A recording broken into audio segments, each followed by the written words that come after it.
Akhirnya dari situ saya mulai mengkritik. Ini yang kritik pemerintah atau warga? Banyak yang saya kritik sebenarnya, utamanya pemerintah. Pemerintah dalam hal ini, kenapa sih kamu ciptakan keruwetan di tempatku gitu? Kan Assalamualaikum rek, ketemu maneh karo aku Cak Yuda nang acara seputar video podcast Kim Gunung Anyar. Lu mulai. Oke, assalamualaikum warahmatullahi wabarakatuh. Waalaikumsalam warahmatullahi wabarakatuh. Alhamdulillah, hari ini kita ketemuan sama Bunda Tri. Nama lengkapnya Bun? Tri Eko Sulistiawati.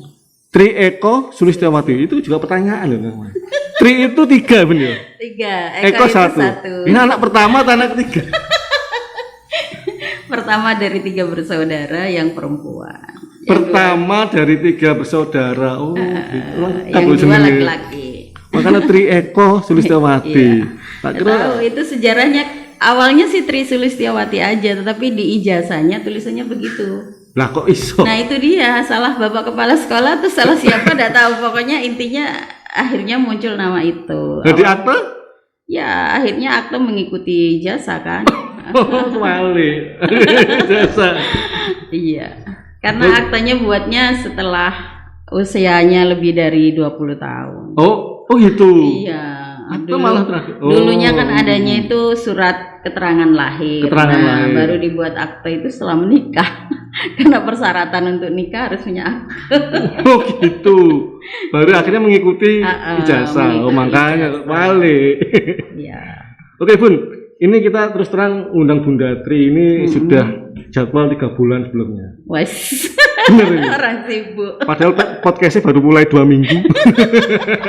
Ketok kaspoy. Bun, soalnya kegiatannya sibuk bener. Beliau ini kegiatannya apa aja Bun? Banyak sih, utamanya ngajar. Ngajar, oke, benar. Ibu rumah tangga. Itu pasti. Terus, apa lagi ya, banyak yang di organisasi. Yang di organisasi satu ada Aisyah. Nah, terus kemudian ada PKK, ada kelompok informasi masyarakat, ada kader pemberdayaan masyarakat, ada kader lansia, ada juga di LOB Surabaya. Kabeh di Meloi. Yang tercatat. Terus sebagai pendamping suami ada di Jala Senastri. Oh itu grup untuk ini ya, suami. Oh iya, suami TNI AL Bun ya. Jadi, oke Bun, oke kita ya turut berduka ya Bun ya. Atas ini ya tenggelamnya kapal Nanggala 402. Terima kasih. Tapi masih ada harapan nggak kira-kira? Kemarin Panglima sudah menyatakan gugur semua ya, benar ya. Semua. Jadi ya kita tetap mendoakan semoga semuanya husnul khotimah dan masuk surga semua. Amin. Tapi ya kalau ada harapan mungkin ada mukjizat gitu. Semoga itu ya. Karena memang jasadnya masih belum ditemukan ya. Iya. Masih belum diangkat kapalnya. Begitulah. Ini terakhir masih usaha untuk evakuasi kapalnya yang kabarnya terbelah 3. Terbelah 3. Ya, tetap mengikuti terupdate beritanya melalui media sosial dan juga berita-berita di TV. Ini kehilangan terbesar TNI AL. Betul. Apalagi 9 krunya itu orang Surabaya. Betul. 13. Oh 13? 13. Akhirnya 9, berarti 13 orang kru itu orang Surabaya. Orang Surabaya. Oh, biasa ini kehilangan juga. Tinggalnya di Surabaya, walaupun tidak asli orang Surabaya, tapi tinggalnya di Surabaya. Banyak yang di perumahan Angkatan Laut. Ada yang di kampung juga ada, di daerah Belabanteng itu ada rumah di kampung. Ya begitulah. Padahal ini waktu ini ya, Lebaran, Ramadan, ujian besar lah bagi keluarganya Bun ya. Betul. Nah ini ngomong-ngomong Lebaran ini Bunda dari Kenjeran Bun ya? Ya, dari Kelurahan Sukolilo Baru, Kecamatan Bula, Kota Surabaya. Kenjerannya mana? Pantai Ria. Oke. Itu kawasan pesisir ya Bun? Pesisir. Dulu itu awalnya memang namanya itu Kecamatan Kenjeran. Kenjeran terus karena pemekaran wilayah, akhirnya Kenjeran ada sendiri. Bula ada sendiri. Makanya Kenjeran mana batasnya? Pantai Kenjeran bukan milik orang Kenjeran ternyata, milik orang Bula. Oh. Tapi lingkungannya di sekitar pesisir Pantai Kenjeran. Cuman namanya sudah viralnya memang pesisir Pantai Kenjeran. Bun, itu kalau pas apa ya, seminggu Lebaran. Nah, kita bahas ini ya. Ada banyak tradisi. Tradisi lokalnya. Itu yang saya pernah datang dulu itu ketupat mini. Iya. Itu sejak kapan itu? Waduh, kalau sejak kapannya itu belum tahu tanggal dan tahun pastinya, tetapi sejak kakek dan nenek saya itu sudah ada. Itu sudah ada. Sudah ada. Jadi sudah usianya lebih dari 100 tahun lah. Tradisi itu ada. Jadi sebagai ungkapan syukur. Jadi awal mulanya itu dulu ada muridnya Sunan Ampel, namanya Syekh Kiai Haji Safiuddin. Biasanya kita manggilnya itu Buyut Bidin. Beliau itu adalah orang yang menyebarkan agama Islam di kawasan Sukolilo, sampai kemudian mendirikan masjid namanya Masjid Solihin, dan cuman sayang masjidnya sudah direnovasi total, hanya tinggal cungkupnya aja. Cungkup itu apa? Cungkup melati yang ada di atas.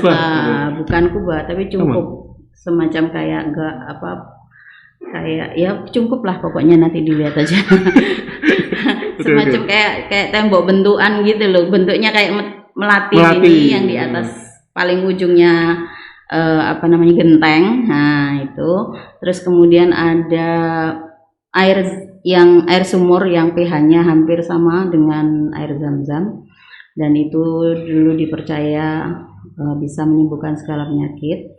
Kemudian ada Al-Quran tulis tangan abad 18 lah, 1800-an. Jadi itu awalnya Al-Qurannya ada 4, kemudian awalnya itu bilangnya dipinjem oleh seseorang yang menyatakan bahwa beliau dari dinas kearsipan, tapi sampai sekarang tidak kembali. Waduh. Sehingga masih tersisa 2, dan 2 itu pun kondisinya ya karena sudah ratusan tahun ya, dan ini ya kondisinya agak-agak sudah mulai sobek-sobek di pinggirnya itu, walaupun sudah dikasih kayak semacam yang anti rayap dan lain-lain itu kan ditaruh di kaca gitu ya, tapi ya masih kelihatan sih kalau ada bekas sobekan di tepi-tepinya itu ya.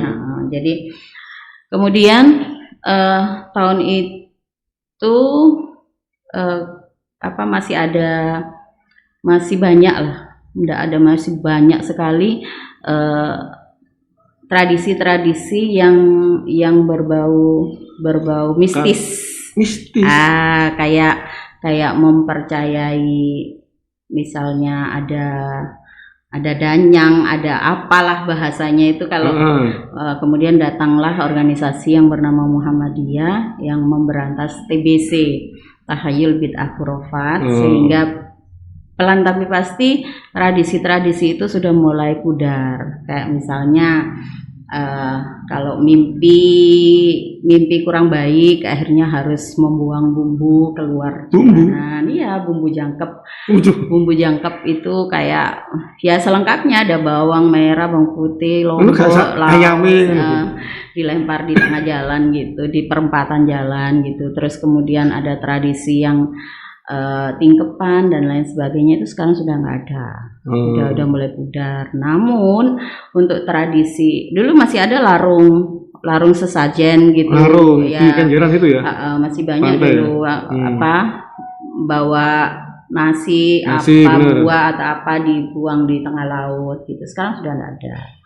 Dan yang masih ada itu adalah tradisi yang masih baik, yang tidak mengkultuskan sesuatu, yang tidak menghubung-hubungkan dengan hal-hal gaib. Itu adalah yang sebelum hari Lebaran itu ada tradisi namanya pengangguan. Berasal dari kata anggo. Anggo itu bahasa Jawanya itu pakai. Kanggo pakai gitu ya. Jadi itu merupakan wujud dari kebahagiaan setelah 30 hari berpuasa atau 1 bulan lah berpuasa. Anak-anak itu mereka memakai baju lebaran yang baru pastinya, dan itu fashion keliling kampung gitu loh, dengan mamerin bajunya itu, terus dengan segala perhiasannya. Itu bagian dari ini loh, aku sudah bekerja setahun dan sudah istilahnya itu sudah bisa mengumpulkan, sudah bisa membelikan anakku ini, misal begitu. Baju. Ya. Jadi ungkapan kebahagiaan lah. Hampir gitu. Semua juga ini baju baru gitu. Iya. Tapi di sini lebih lagi ya. Baju barunya itu enggak dipakai setelah takbiran, tapi sebelum takbiran malah. Dan itu jadi sebuah ini ya, sebuah katakanlah peluang buat fotografer. Jadi banyak fotografer keliling jalanan. Fotografer keliling itu mereka menjual jasa potret foto. Ya. Iya, jadi mereka siapkan backgroundnya, nanti di situ siapa yang mau foto difoto, paling enggak harganya ini kayak acara wisuda. Betul. Selembar 10.000. Dulu zaman saya masih 500 waktu aku kecil itu. Sekarang udah sesuai dengan zamannya ya. Jadi terus ada yang di model-model fotonya itu, keren pokoknya. Itu hampir setiap tahun, dan semakin kesini para fotografer tuh juga sudah mulai banyak yang paham gitu. Jadi nggak mau meninggalkan momen kesempatan ini untuk mengais rezeki di kampung. Itu biasanya malam sebelum takbiran. Sebelum takbiran. Masih puasa berarti, Bu? Iya, masih puasa. Sorenya pokoknya sudah adzan asar itu mereka sudah dandan cantik, udah keliling. Kalau bajunya 3 ya dia harus ganti 3 kali. Bajunya 2 ya dia ganti. Fashion. Iya, betul, benar-benar fashion. Yang lucu itu kalau punya anak perempuan bisa dimodel-modelin, tapi kalau anak laki ya pokoknya itu ya bajunya ya modelnya. Ini sampai sekarang juga masih ya, anak-anak kecilnya ya? Masih. Dan setelah itu baru adzan maghrib kita buka puasa. Setelah buka puasa baru persiapan takbir keliling.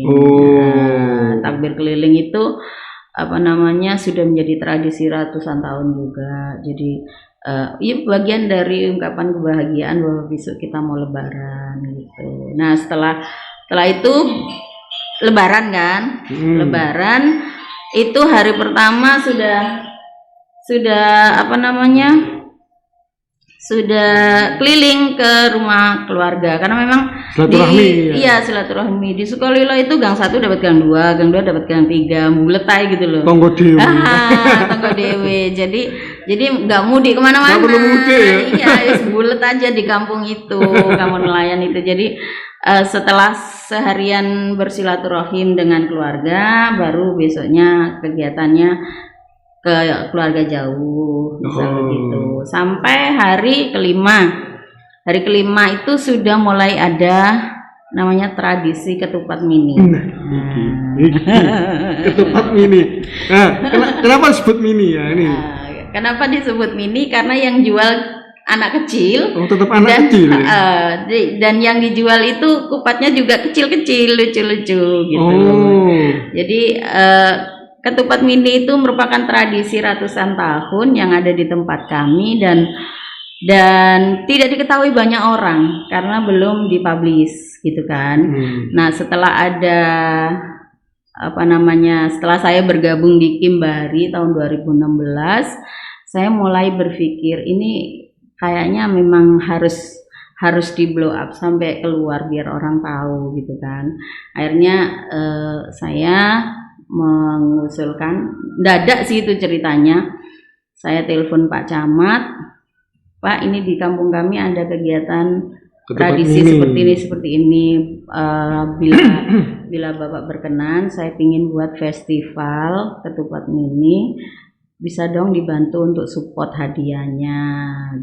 Buat apa Bu hadiahnya? Ya mereka yang datang di acara festival kita beri hadiah ya macam door prize gitu. Akhirnya disupport sama Pak Camat dan kami menghubungi teman-teman kelompok informasi masyarakat yang ada di Kota Surabaya untuk bergabung. Kemudian kami juga mengundang Love Surabaya sebagai partner media, Kabar Surabaya, dan juga terutama wartawan-wartawan media cetak dan juga media televisi. Alhamdulillah sukses, dan itu yang pertama dan terakhir kayaknya.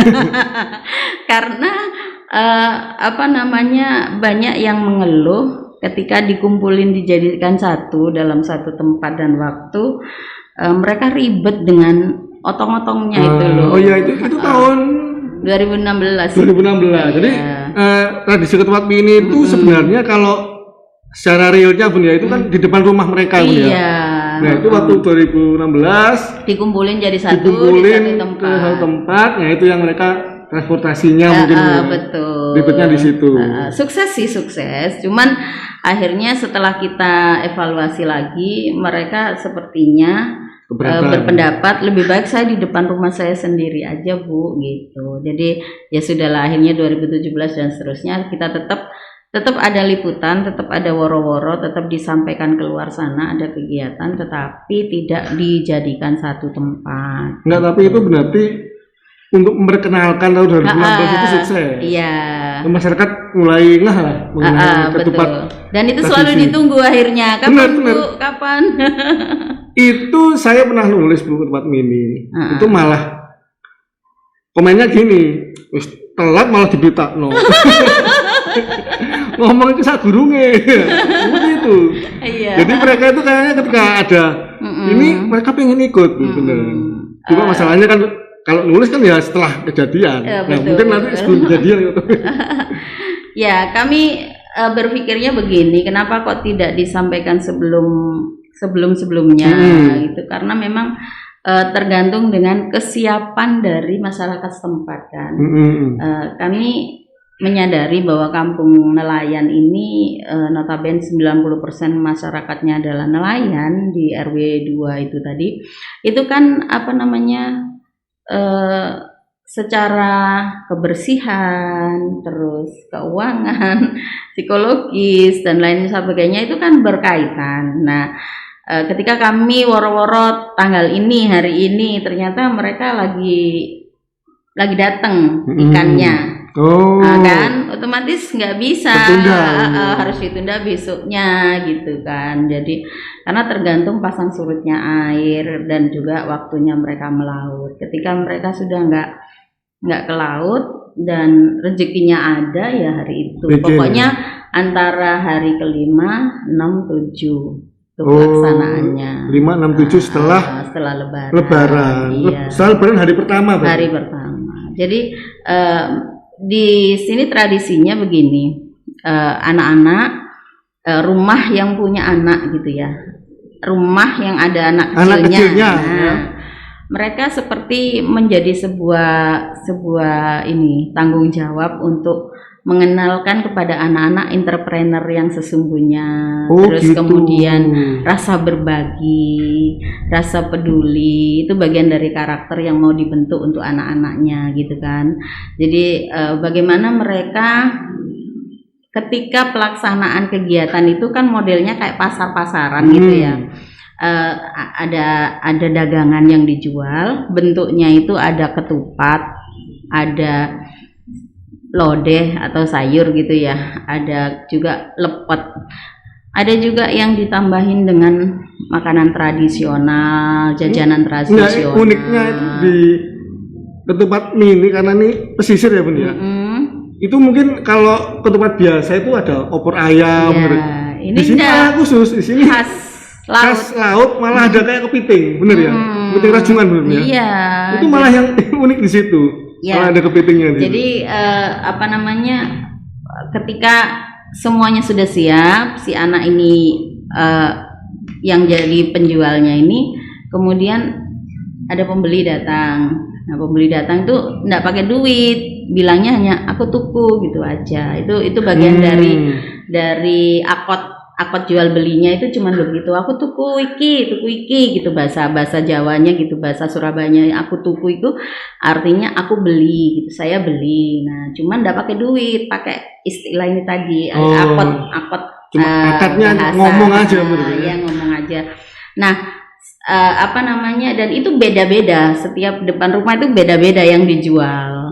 Ada yang jual mihun, ada yang jual mie kuning, ada yang jual segala macam. Pokoknya itu terserah yang punya rumah gitu loh. Nggak ada ketentuannya kamu harus jual ketupat mini, kamu harus jual lepet, kamu harus enggak ada istilahnya ketentuan. Apa yang disuguhkan oleh pemilik rumah, tuan rumahnya itu nyediain apa. Dan memang semakin kesini semakin bervariasi.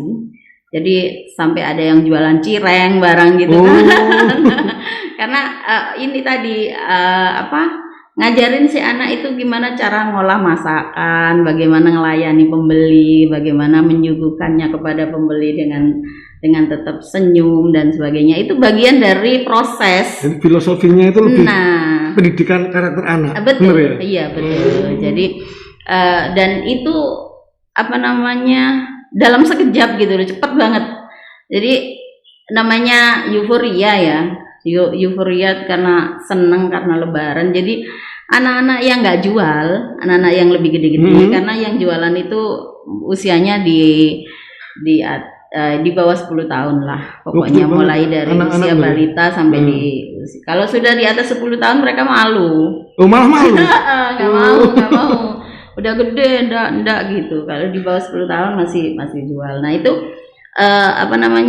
bagian yang beli. Gitu. Jadi usia di atas 10 tahun sampai ke atas sampai tua gitu ya, itu bagian yang beli. Jadi mereka bergerombol, belinya itu happy gitu, rombongan dari satu tempat pindah ke sini, dikoleksi. Bener, dikoleksi, dibawa pulang. Habis makan ini selesai, karena memang bungkusnya mini kan. Jadi kecil ya. Iya, porsinya kecil banget. Paling lontong ya isi 2 biji kecil. Itu pun diirisnya kecil-kecil kan. Bungkusnya kecil. Jadi nggak kenyang gitu loh kan, cuman sekedar kudapan gitu ya. Setelah habis dari sini pindah ke sini. Terus nanti, Gang Telu ngono kan. Pindah lagi ke Gang 3. Nanti Gang 3 sudah dilewati semua. Ica gak apa-apa tuh. Ya wis gak apa-apa, wayu menek gitu. Jadi ada sebuah keunikan yang itu nggak bisa dirasakan di kampung lainnya. Ada kayak aku nggak mau ngelewatin lebaran di sini deh, karena di sini ada sesuatu yang unik dan itu sangat. Itu lokasinya di mana, Bu? Hanya di RW 2. RW 2 Kelurahan Sukolilo Baru. Kecamatan Bula. Jadi di RW lainnya enggak ada. Nah, kalau ke depan ini, Bu, ini kan kalau era masih pandemi, Bu, ya, gimana itu, Bu? Insya Allah masih ada, karena tahun kemarin di awal pandemi pun ada. Cuman memang saya mencoba untuk mengatur untuk protokolernya. Jadi kebetulan tahun kemarin itu ada teman-teman dari Jawa Pos, Surabaya Pos, dari Antara dan juga dari RCTI juga datang meliput. Nah itu membantu gitu untuk supaya tetap ada kegiatan, tetapi protokolernya ada. Mereka yang jual pakai face shield, anak-anak yang beli ya pakai masker gitu ya, dan tidak berkerumun, tetap dijarain gitu. Jadi euforianya ada, tetapi itu tidak lantas membuat diputus, tidak boleh ada kegiatan, karena memang itu sudah tradisi. Walaupun pandemi, tapi kan yang jual juga anak sekampung situ, yang beli juga anak sekampung situ, nggak bisa keluar kemana-mana. Bun, kalau ada orang lain yang pengen pengen beli nyicipi situ, boleh nggak? Boleh ya, masyarakat umum, format mini, mereka datang pengen ngerasain. Di awal memang agak gimana gitu orang-orang. Gitu. Karena kok ada orang dari luar. Waktu di awal saya tahun 2015 ke bawah itu saya sudah ngenalin ke teman-teman komunitas. Ada di teman-teman BKPRMI saya undang, teman-teman yang dari guru juga kan saya juga ngajar, itu saya undang, tapi terbatas istilahnya. ayo datang ke rumah, aku ada acara kupatan gitu ya, mereka datang dan mereka tahu, cuman nggak terlalu banyak. Dan setelah di blow up 2016 itu baru setiap tahun tuh ada yang datang, dan itu mesti dari teman-teman media gitu kan, sehingga masyarakat yang awalnya sangat menanti itu jadi beneran datang. Dan ada satu hal yang membuat saya bangga, karena pelan tapi pasti akhirnya masyarakat menyadari arti kebersihan. Oh, di situ ya, karena banyak orang luar datang, mereka izin dewe nek bersih gitu. Kalau nggak bersih, tergerak untuk bersih malu. Ya, jadi banyak tamu, banyak orang yang mau datang ke tempat ini, berarti aku harus bersih-bersih. Di kampung yang mungkin kesannya dulu kumuh, akhirnya bersih, benar-benar membawa efek positif juga ya, benar. Dan warga kemudian menanti, kalau seperti tahun kemarin, Bu, nggak ada wartawan kesini tahu, Bu. Oh gitu. Aku jualan ini, Bu, anakku tak pakai ini, Bu, ini nanti gini cerita. Oh ya, nanti insya Allah ada. Jadi ya kita mampirkan, misal ada tamu ini datang ke rumah saya, mesti tak jujuk, no, ini loh Pak yang lagi jualan. Tahun ini tanggal berapa, Bu? Tanggal kan ini lebarannya 13 sampai 14 ya? 13 sama 14. Nah, 13-14 paling tidak ya 7 harinya atau 5 harinya sudah ada. Jadi tanggal 20-an. Nah, 20-21 mungkin sudah ada yang jual. Ya, nanti ora-ora lah, Bu, biar banyak yang datang. Tapi hari biasa, Bu. Iya, hari biasa, ya, karena kan tidak ngikuti tanggal merah, tapi ngikuti hitungan 7 hari atau 5 sampai 7 hari setelah lebaran. Iya, hari raya ketupat kan biasanya seminggu setelah lebaran. Keren, itu patut dinantikan. Monggo kalau mau yang datang ini udah bisa langsung loh. Bisa langsung gratis. Bisa langsung gratis. Jadi bisa milih makanan yang dijual di situ tanpa bayar, dan bisa pindah-pindah tempat, karena itu semacam kayak sentra kuliner gitu ya, berjejer-jejer. Keren. Jadi yang pengen merasakan ketupat tapi lauknya ikan, seafood, kepiting, monggo di situ. Keren, bener. Pokoknya pas sebelah utaranya Pandaria atau sebelum jembatan Surabaya. Biasanya nang omah kan biasanya wis opor bener. Ini seafood, beda. Betul. Bun, karena kita ngomong Kim. Nah, ini di Kim itu udah berapa lama, Bun? 2016. Kata kok Ibu. Yang dicari dari bergabung di Kim itu apa? Apa ya? Senang aja sih jadi orang yang lebih bermanfaat. Oh gitu. Iya. Jadi saya punya kayak semacam pegangan hidup ya.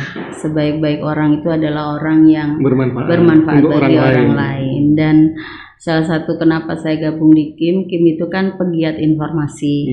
Nah, kebetulan saya punya passion bisa nulis. Nggak bagus, tapi minimal notulasi lah. Oh enggak, bagus. Ini satu-satunya pegiat Kim. Itu acara belum selesai, tulisannya udah selesai.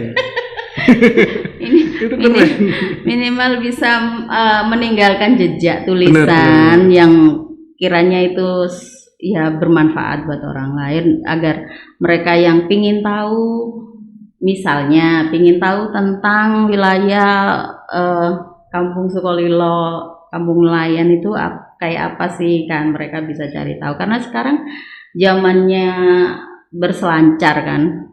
Kalau dulu orang pingin kenal dengan tetangga sebelahnya, minimal tanya sama sebelahnya. Nah, terus nanti itu kan butuh tenaga, butuh waktu, butuh perjalanan ya paling tidak. Tapi kalau dengan googling 1 detik aja udah ketemu, asal tahu tagarnya apa, keywordnya apa, pasti akan ketemu. Nah, dan semakin kesini, semakin saya sadari bahwa menulis itu menjadi sebuah keasikan tersendiri, menjadi sebuah kebutuhan sih menurut saya untuk menyampaikan informasi keluar sana. Karena saya yakin orang di luar sana itu butuh edukasi, butuh informasi yang tepat, yang tidak hoax. yang tidak mengada-ngada. Jadi tugas pegiat informasi salah satunya itu kan memberikan informasi yang akurat, yang sesuai dengan kenyataan, bukan sekedar hanya opini, bukan hanya sekedar cari wong iki lho, ndak. Jadi kita menuliskan sesuatu yang realita. Nah, betul, faktual. Jadi kalau kemudian kita hanya sekedar nulis dan nulisnya itu berdasarkan rasa kayak seperti ya begitulah, kayak berdasarkan pemikiran sendiri tanpa melihat realitanya, nanti itu akhirnya menjadi timpang gitu. Jadi saya sampai detik ini memang berusaha untuk menulis itu menjadi sebuah hobi? Ya, sebuah hobi bisa, terus kemudian kayak semacam keharusan gitu ya. Jadi saya pernah nggak nulis sehari gitu. Itu bingung. Bukan saya yang bingung, fans saya yang pada bingung. Iya, Bunda kemana? Kok nggak nulis hari ini? Kok nggak ada berita? Kenapa? Bunda sakit kah? Gitu. Banyak yang japri ke WA. Ketika saya kan orangnya ini kan punya media sosial, Facebook, Instagram, dan Twitter, misal web juga ada. Nah itu kalau saya sehari aja nggak nulis, itu mesti ada yang tanya. Padahal saya sehari itu mobile bisa sampai 3 atau 5 tempat. 3 atau sampai 5 tempat pun itu saya selalu meninggalkan jejak. Meninggalkan jejak bahwa saya ada di sini berkegiatan ini. Paling tidak minimal 1 itu laporan saya ke suami. Lewat Facebook laporannya, benar ya? Saya nggak perlu cerita karena beliau kan bisa pantau langsung. Bojoku di sini nih. Walaupun sebenarnya sebelum beliau berangkat saya sudah nyampein jadwalku, hari ini aku di sini. Tapi paling tidak beliau tahu, istriku kegiatannya di sini begini, gitu kan. Terus kemudian menginspirasi orang-orang yang di luar sana bahwa kita itu bisa loh berbuat lebih dari yang kita ada sekarang. Lebih dari yang sekarang ini kita berkegiatan, misalkan begitu. Jadi menurut saya sih apa yang saya sampaikan di Facebook, di Twitter maupun di Instagram, menurut saya sendiri pribadi ya lebih kepada syiar. Jadi menginspirasi orang-orang di luar sana. Kalaupun ada kegiatan kayak semacam foto selfie dengan yang lainnya, itu sebagai pemanis aja, biar ada ini, karena saya menulisnya itu lebih liar ketika saya ada banyak foto. Nah ini masalah liar ini Bunda Tri pernah kena kasus sama tukang preman sana, Bun. Iya. Nah itu menulis apa diancam preman ini apa, Bun? Bisa cerita, Bun? Aduh, masa lalu, tapi bagus lah untuk diceritain. Ini jadi unik itu, Bun. Ya, jadi 2016 itu awal peresmian Jembatan Surabaya. Jembatan Surabaya, Kenjeran. Pemerintah membangun Jembatan Surabaya itu sebagai destinasi baru, namun belum mempersiapkan tempat parkir yang layak. Oh iya bener, dulu awal-awal Kenjeran kita itu nggak bisa lewat. Betul, sehingga warga mengambil kesempatan itu untuk mengais rezeki. Ya lumayan lah, namanya rezeki nomplok gitu kan. Ketika wisatawan datang beribu-ribu dengan kondisi parkiran yang tidak ada, mereka akhirnya menggunakan badan jalan. Nah, bisa dibayangin dong, wisatawannya ribuan, pastinya kendaraannya ribuan, kan? Ada yang bawa motor, ada yang bawa mobil. Parah awal-awal buka jembatan parah banget sampai nggak bisa ini, lalu lintasnya macet gitu. Nah, akhirnya dari situ saya mulai mengkritik. Ini yang kritik pemerintah atau warga? Banyak yang saya kritik sebenarnya, utamanya pemerintah. Pemerintah dalam hal ini, kenapa sih kamu ciptakan keruwetan di tempatku gitu? Kan kenapa kamu membuat sesuatu yang bikin warga jadi nggak nyaman gitu? Nah, kenapa sih rezekinya hanya diterima orang-orang tertentu, nggak semua dapat gitu. Orang tertentu yang berarti yang jaga parkir dong. Oh iya. Okay. Sementara yang di dalam rumah, yang di lingkungan sekitarnya kan terimbasnya akhirnya nggak bisa jalan, macet dan lain sebagainya. Artinya yang menikmati duitnya itu menikmati berkahnya yang punya lahan parkir. Yang punya lahan parkir. Nah, sementara di situ kan liar karena memang tidak terorganisir sehingga terkelompok-kelompok, tetapi kelompok-kelompok itu menjadi tidak sehat akhirnya. Persaingan. Ini lahanku. Kalau ditarik ke sini berarti bukan lahannya dia lagi kan. Nah, setelah itu terjadilah yang namanya terjadilah akhirnya si tegang, ini akhirnya rebutan lahan. Nah, seperti itu. Terus tidak hanya itu, polisi Cepek pun muncul akhirnya. Mereka bawa kayak gayung tempat ambil air itu yang mau mandi itu, keliling kayak mintain orang yang jalan, orang yang lewat di situ kan semakin ruwet akhirnya. Benar. Jadi aduh, pemerintah ini kenapa sih? Aku tuh pingin ngomong tapi nggak bisa ngomong ke siapa. Saya kan orang biasa. Saya akhirnya ditulis. Nggak punya saudara atau kenalan pejabat, nggak punya. Jadi yang bisa saya lakukan saya hanya menulis. Saya pingin orang di luar sana itu tahu kondisi real yang sebenarnya itu kayak apa sih. Pemerintah juga harus tahu bahwa yang sudah dilakukan itu harus dibenahi dulu gitu kan. Walaupun sudah bagus tapi kan ada sisi negatif yang ini harus segera diurai. Jangan dibiarkan karena ini nanti akan jadi bola salju yang siap meledak gitu. Benar.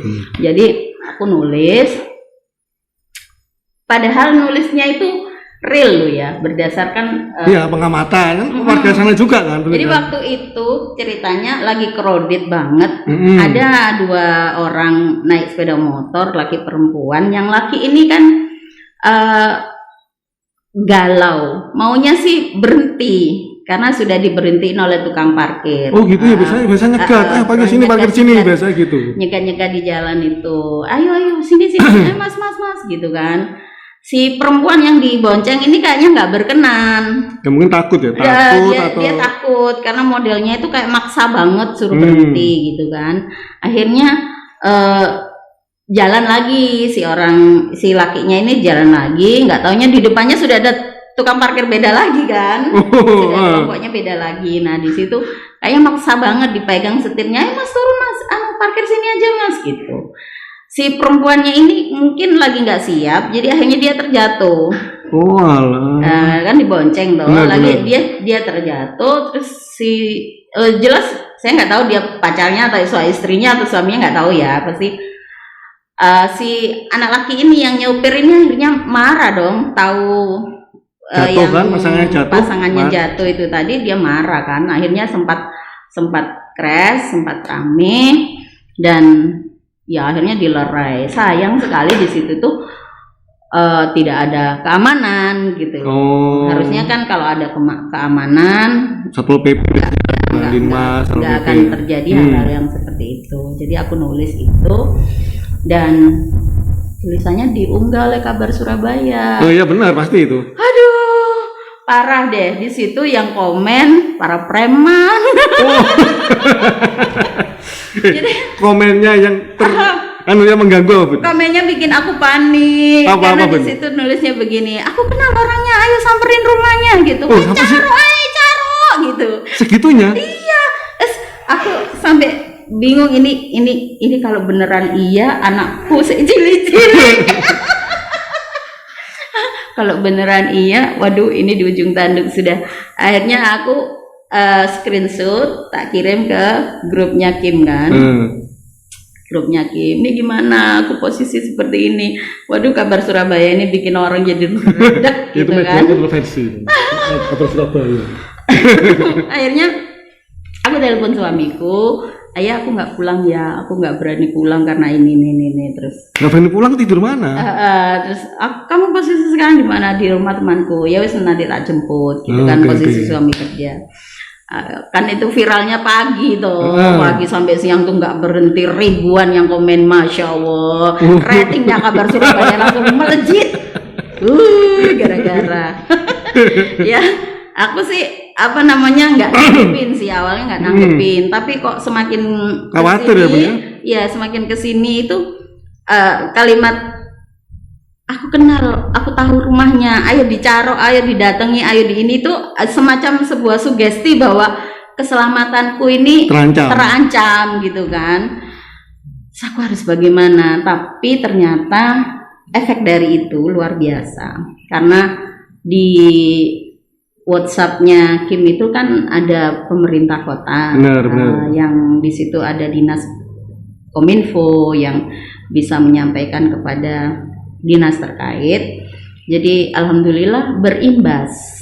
Imbasnya ternyata mereka kemudian gercep gitu ya, gerak cepat untuk mendiskusikan kondisi real yang ada di Jembatan Surabaya, memang benar apa yang seperti saya tulis. Jadi sehingga kemudian diputuskan untuk menurunkan armadanya. Jadi hari Sabtu berikutnya mulai ada penertiban. Ya, jadi pas kebetulan juga penertiban itu apa? Parkir liarnya itu? Ya, semuanya. Jadi kebetulan juga waktu itu Bu Risma sedang melakukan perjalanan ke arah utara gitu ya.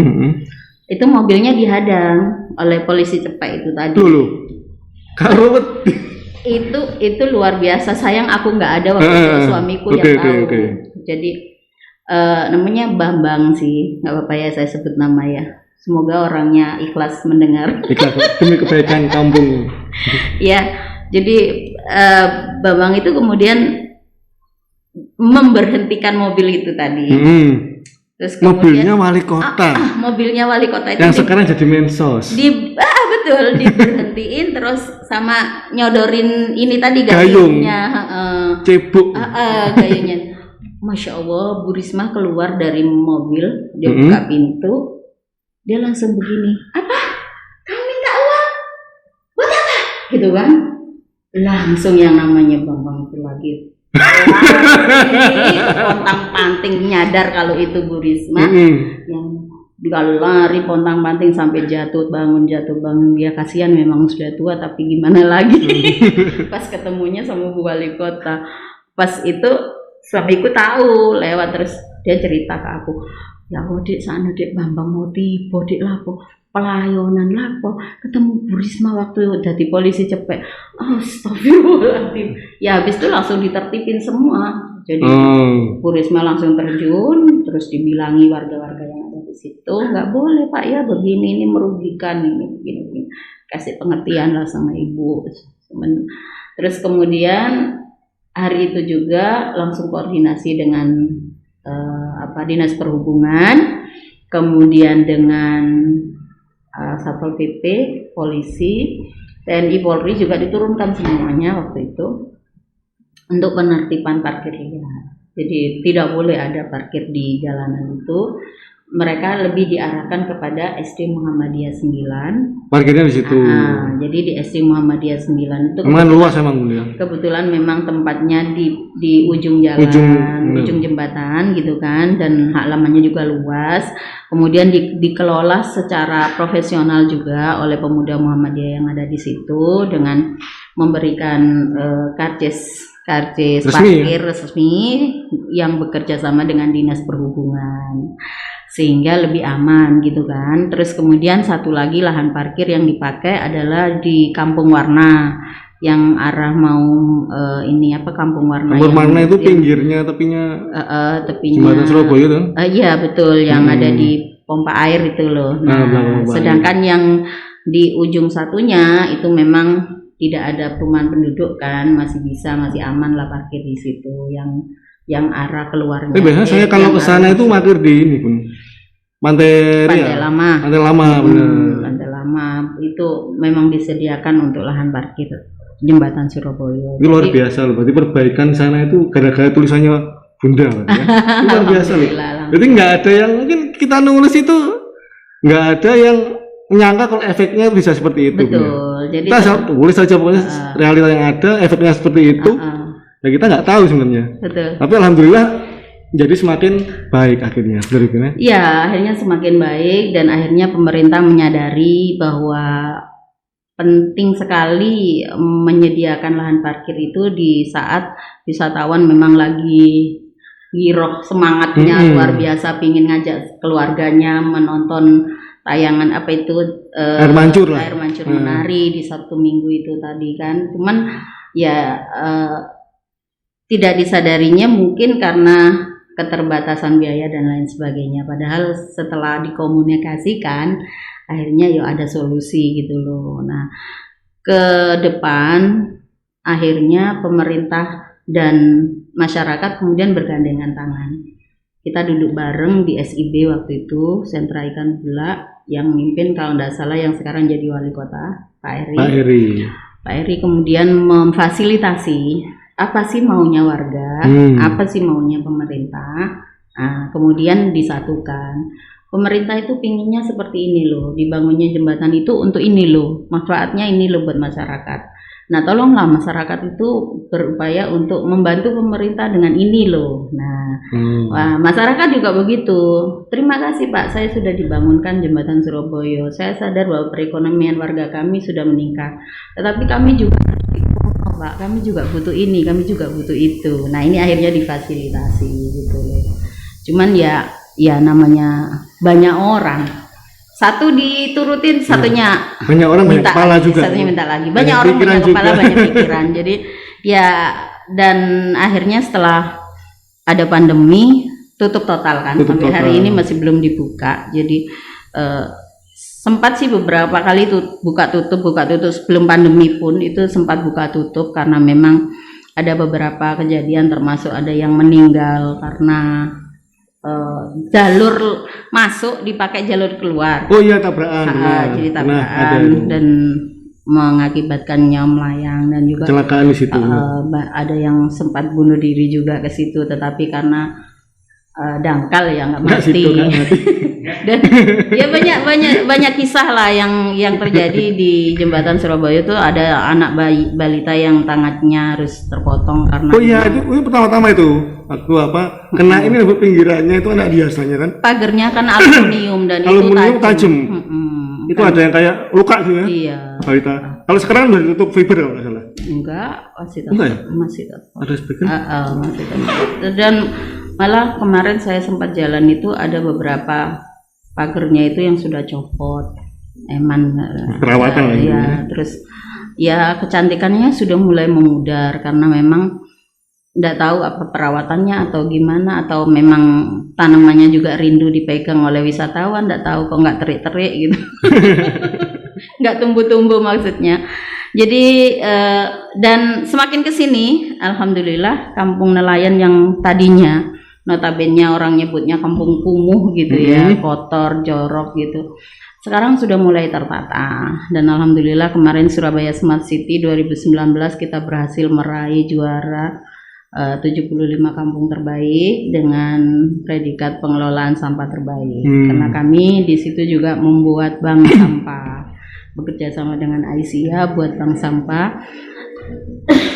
Terus kemudian masyarakat mulai memahami arti kebersihan, arti sampah jadi berkah.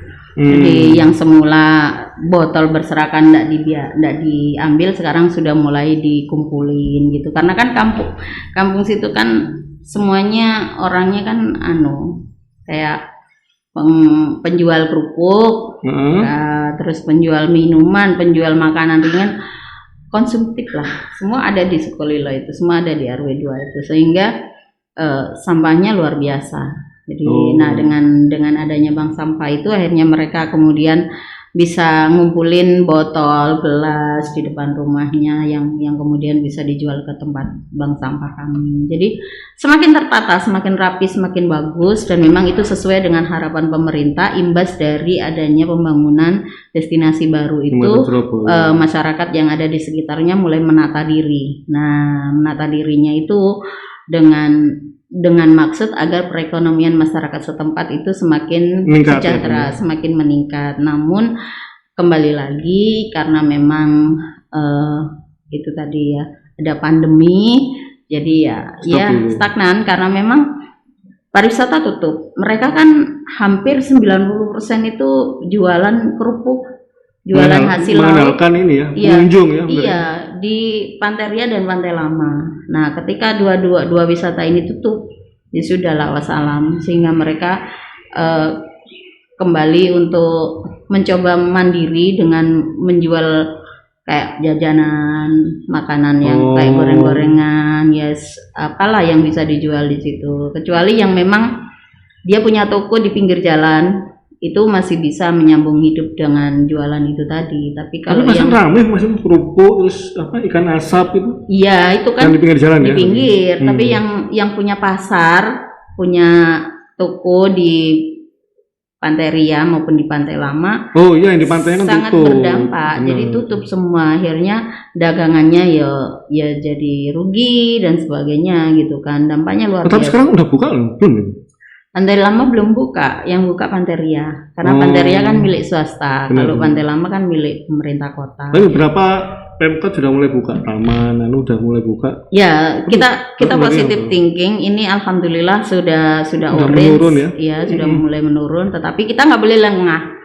Karena mohon maaf, kemarin saya melihat tayangan di Facebook Watch itu kan ada India sekarang meledak lagi. India gelombang ketiga sekarang. Ya, meledak lagi kan. Itu sampai ada beberapa yang lari ke luar negeri, Indonesia juga. Ya, jadi ini perlu diwaspadai, kita nggak boleh lengah karena memang virus ini masih belum musnah sebenarnya gitu, belum musnah secara 100%. Nah, makanya ini harus kita nggak boleh lengah. Jadi mudiknya yang ditahan dulu. Walaupun sebenarnya sudah diberi kelonggaran oleh pemerintah untuk bisa keluar, bisa berinteraksi dengan yang lainnya, tapi kita tetap harus protokoler gitu ya. Ngomong-ngomong udah vaksin belum? 2 kali. 2 kali. Udah selesai. Ini naik kimi kapan nih? Ya pastinya setelah saya bergabung di kelompok informasi masyarakat, hidup saya semakin lebih bermanfaat. Nah, berarti kan tulisannya Bunda, satu tulisan itu bisa memperbaiki semua lingkungan yang ada di sekitar Jembatan Surabaya. Benar ya, jadi baik. Dah hanya itu loh. Luar biasa. Ternyata tulisan saya akhirnya membuat Kementerian Kelautan itu datang untuk memberikan sebuah CSR ya. CSR. Sejumlah 100 juta. Itu pada tulisannya itu kalau itu blogspot bro. Namanya pun kimbahari.blogspot.go.id. kimbahari.blogspot.com. Kimbahari Sukolilo Baru. .blogspot.com. Ada tulisannya blogspot, tapi kementerian langsung bisa mencari gitu loh, heran. Ya berkah ya, satu itu ketika kementerian datang, ini benar Kimbahari ya, punya bank sampah iya, di pesisir Pantai Kenjeran iya, ini saya ada CSR 100 juta, silakan dimanfaatkan untuk rumah bank sampah dengan segala fasilitasnya, yang penting ada laporan. Keren kan? Luar biasa. Masya Allah, itu imbas dari tulisan karena saya suka apapun yang saya lihat, apapun yang saya kerjakan, apapun yang itu saya tulis. Jadi berawal dari Facebook. Di Facebook itu saya nulis nggak terlalu banyak, tapi dari situ saya meninggalkan jejak kan. Nah, ketika saya sudah lagi mood gitu, lagi mood nulisnya, ini kalau tulisannya sudah sekian paragraf, bisa dimasukkan web, baru tak kopas ke web. Nah, kenapa kok di Facebook dulu? Karena dari situ saya punya imajinasi liar. Benar, saya bisa beropini banyak itu karena melihat foto-foto itu tadi. Oh, ini lagi ini. Makanya di situ kan saya tidak hanya sekedar mengupload 1-2 foto, tapi banyak foto, dan itu kemudian membuat ini imajinasi saya itu jadi mencantolkan sebuah kata menjadi kalimat menjadi sebuah tulisan yang bagus. Itu berawalnya dari situ. Nah, dari situ baru kemudian saya transfer ke web, tinggal nanti linknya ditaruh di situ ketika di editing. Nah, dan satu lagi, ketika suatu hari ada yang telepon, ini Pak Tri, saya bukan bapak, saya ibu. Oh ya maaf Ibu Tri ya, kenapa? ini saya dari apa ya, kayak komunitas gitu ya, komunitasnya. Dari Jakarta, Bu, kami mau ada kegiatan untuk perwakilan satu provinsi, satu orang se-Indonesia, mau mengadakan dinner di Angkringan Matahari. Itu satu porsinya berapa ya, Bu ya? Tergantung menunya mau berapa. Kalau misal ini pilihan ada yang 25, ada 30, ada yang paling ini ya ada 15.000. Saya mau yang 100.000. Satu orang porsi. Satu orang 100.000 untuk waktu dinner. Pemesanan untuk berapa orang ya, Bu ya? Kurang lebih ada ini hanya perwakilan aja ya, Bu ya, paling 50-an. Mangan opo sak piring 100.000 Ibu. 50 ya, Bu. Iya, berarti 50 itu 5 juta masuk untuk makan. Itu kan. Jadi selain kita bikin lahan parkiran di SD Muhammadiyah, itu juga kami buat sentra kuliner namanya Angkringan Matahari. Itu kerjasama dengan teman-teman Aisyah Ranting Sukolilo. Jadi di Angkringan Matahari itu kita memaksimalkan potensi lokal. Jadi di situ kan mayoritas masyarakatnya nelayan. Nah, hasil nelayan itu tangkapan ikannya kita olah. Jadi berbagai macam menu khas. Tidak ada di tempat lain, khas itu di Sukolilo. Jadi Sukolilo itu bisa biasa masaknya, misalkan ikan gurami diapain, tapi kan gurami nggak ada di laut. Nah, ini yang ada di laut kayak cumi, udang, kepiting, terus segala macam makanan laut yang kita olah menjadi sebuah menu yang bisa dinikmati banyak orang. Jadi dan alhamdulillahnya acara itu sukses dan akhirnya Angkringan Matahari tidak hanya dikenal oleh lokal, tetapi sampai ke seluruh Indonesia. Karena memang organisasinya apa saya lupa ya, tapi beneran mereka datang ngisi absen. Itu perwakilan dari segala provinsi yang ada di Indonesia, ada yang dari Jakarta, ada dari Jogja, ada dari Kalimantan, itu datang satu-satu. Itu semua berawal dari tulisan. Betul. Dan herannya saya gini, loh Mbak kok tahu nomor telepon saya dari mana? Benar. Dari Kim Bahari Sukolilo Baru. Wow, berarti tulisan saya berefek ya gitu. Dan itu nggak hanya satu. Jadi contoh yang gede itu, contoh yang kecil ya banyak yang kemudian mereka datang karena memang informasinya didapatkan dari Kim Bahari Sukolilo Baru Blogspot gitu. Diakui atau tidak bahwa menulis itu akhirnya menjadi sebuah referensi. Ya, tulisan saya itu jadi referensi orang ketika mau ke Surabaya, mau kunjungan kemana gitu kan, mereka kan googling dulu. Googling referensinya ketika kuliner di mana, nemu di sini itu cocok, nah langsung klik kan gitu. Alhamdulillah berefek banget. Dan saya tidak peduli orang mau menilai saya seperti apa, tulisan saya seperti apa, tapi akhirnya waktu sudah membuktikan bahwa dari tulisan itu ada imbas yang bisa, ada nilai plus lah yang bisa dirasakan oleh masyarakat yang ada di tempat kami gitu kan. Tidak hanya perekonomian yang semakin membaik, warganya semakin sejahtera, tapi juga lingkungan masyarakatnya juga mulai menyadari bahwa sekolah itu penting, mendidik anak itu penting. Bekerja itu juga penting karena itu bagian dari perjuangan. Menafkahi keluarga itu penting, tetapi mendidik anak, kemudian mengedukasi keluarga, kemudian menjadikan keluarganya sakinah mawaddah warahmah itu proses dan itu harus mereka sadari. Nah, ini luar biasanya dari Bunda Tri. Maksudnya inspirasional ini. Dari tulisan itu akhirnya bisa mengembangkan potensi wilayahnya. Betul. Itulah mungkin diharapkan dari semua pegiat Kim ya Bun ya. Insya Allah begitu maksudnya. Oke Bunda, terima kasih Bun atas kedatangannya Bun. Sama-sama. Ini ada ilmu terus ini, ilmu dari awal tadi kita ngomong ini masalah kasih ilmu terus sama Bunda. Inspirasi ya. Kebetulan Bunda banyak ngomong ya, maafin ya. Malah enak Bun, ini inspirasional. Jarang-jarang kita dapat tamu seperti ini. Oke Bun, terima kasih Bun atas waktunya. Sama-sama. Next mungkin bisa kita obrolin lagi tentang edukasi karena memang saya juga. Oh boleh. boleh, di boleh. lain waktu gitu. Terima kasih, mohon maaf kalau Bunda ada salah kata. Oke dulur, aku mau dulur ambil Bunda Tri Eko Sulistiowati, sosok inspirasional yang berasal dari pesisir Pantai Kenjeran, Surabaya Utara, Bun ya. Ya. Oh iya, jangan lali. 5 hari setelah Lebaran Ketupat Mini, monggo. Ini undangan terbuka ini, yang mungkin melihat podcast ini, monggo bisa langsung datang ke kawasan Kenjeran. Kita makan kuliner ketupat dengan seafood rame-rame. Gratis.